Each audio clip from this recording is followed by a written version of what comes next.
আজকের গল্প ডাক্তার আনোয়ারুল হকের লেখা। গল্পের নাম মায়ের প্রতি। রাহুল ছোট থেকে অত্যন্ত মেধাবী ছিল। তার মা সরস্বতী দেবী ছিলেন একজন স্নেহময়ী কঠোর মা। রাহুল পড়াশোনার প্রতি তার নজর ছিল সবসময়। বাবার মৃত্যুর পর সংসারের সমস্ত দায়িত্ব তার মাই নিয়েছিল।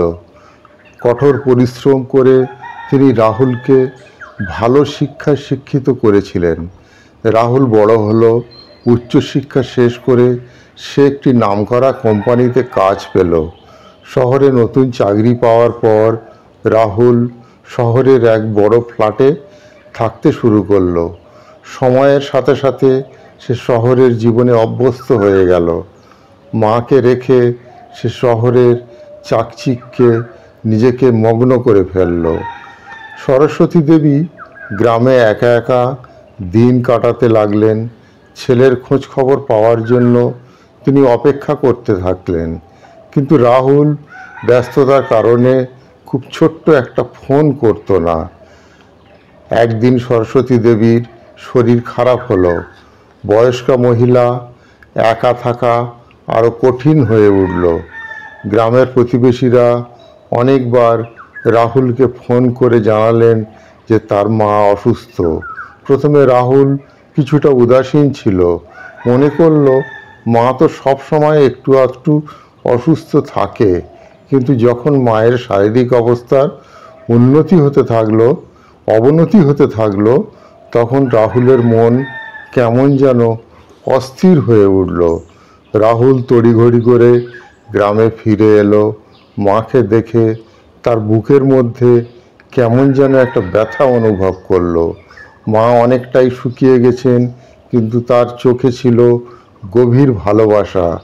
মায়ের শয্যার পাশে বসে রাহুল বুঝতে পারল সে কত বড় ভুল করেছে। তার মা যে তাকে এত কষ্ট করে বড় করেছে, তাকে সে একাকী ফেলে রেখেছিল।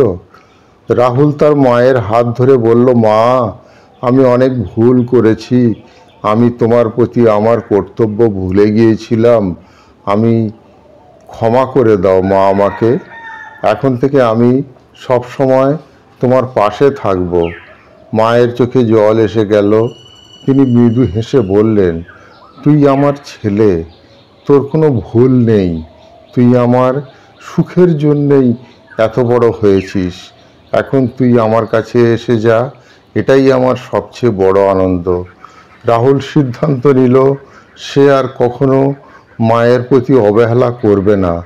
মাকে সঙ্গে সঙ্গে শহরে নিয়ে এলো।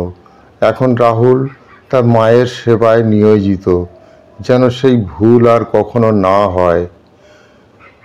এই গল্পে আমাদের শেখায় মায়ের প্রতি কর্তব্য কখনো ভুলে যাওয়া উচিত নয়।